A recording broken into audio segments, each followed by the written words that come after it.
श्रीमद् भगवत गीता यथारूप अध्याय 13 प्रकृति पुरुष तथा चेतना। श्लोक 13.26 अन्ये तु एवं अजानन्ता श्रुत्वा अन्येभ्य उपासते ते अपि च अतितरन्ति एव मृत्युम श्रुति परायणा।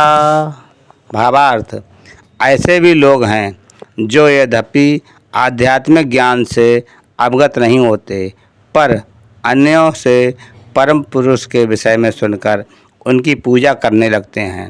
ये लोग भी प्रामाणिक पुरुषों से श्रवण करने की मनोवृत्ति होने के कारण जन्म तथा मृत्यु के पथ को पार कर जाते हैं। तात्पर्य, ये श्लोक आधुनिक समाज पर विशेष रूप से लागू होता है क्योंकि आधुनिक समाज में आध्यात्मिक विषयों की शिक्षा नहीं दी जाती। कुछ लोग नास्तिक प्रतीत होते हैं तो कुछ अजैयवादी तथा दार्शनिक, लेकिन वास्तव में इन्हें दर्शन का कोई ज्ञान नहीं होता।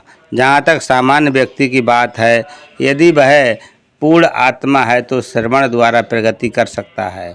ये श्रवण विधि अत्यंत महत्वपूर्ण है। आधुनिक जगत में कृष्ण भावना अमृत का उपदेश करने वाले भगवान चैतन्य ने श्रवण पर अत्यधिक बल दिया था, क्योंकि यदि सामान्य व्यक्ति प्रामाणिक स्रोतों से केवल श्रवण करे तो वह प्रगति कर सकता है।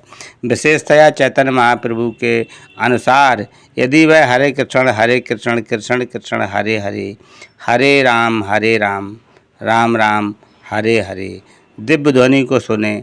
इसीलिए कहा गया है कि सभी व्यक्तियों को सिद्ध पुरुषों से श्रवण करने का लाभ उठाना चाहिए और इस तरह क्रम से प्रत्येक वस्तु समझने में समर्थ बनना चाहिए।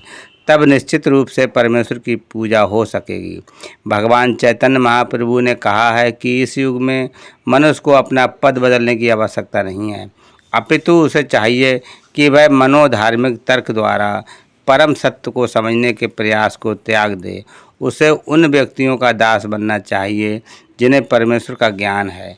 यदि कोई इतना भाग्यशाली हुआ कि उसे शुद्ध भक्त की शरण मिल सके और वह उससे आत्म साक्षात्कार के विषय में श्रवण करके उसके पद चिन्हों पर चल सके, तो उसे क्रमशः शुद्ध भक्त का पद प्राप्त हो जाता है।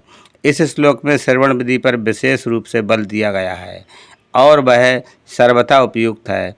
यद्यपि सामान्य व्यक्ति तथा कथित दार्शनिकों की भांति प्राह समर्थ नहीं होता, लेकिन प्रामाणिक व्यक्ति से श्रद्धापूर्वक श्रवण करने से इस भवसागर को पार करके भगवत धाम वापस जाने में उसे सहायता मिलेगी। हरे कृष्णा।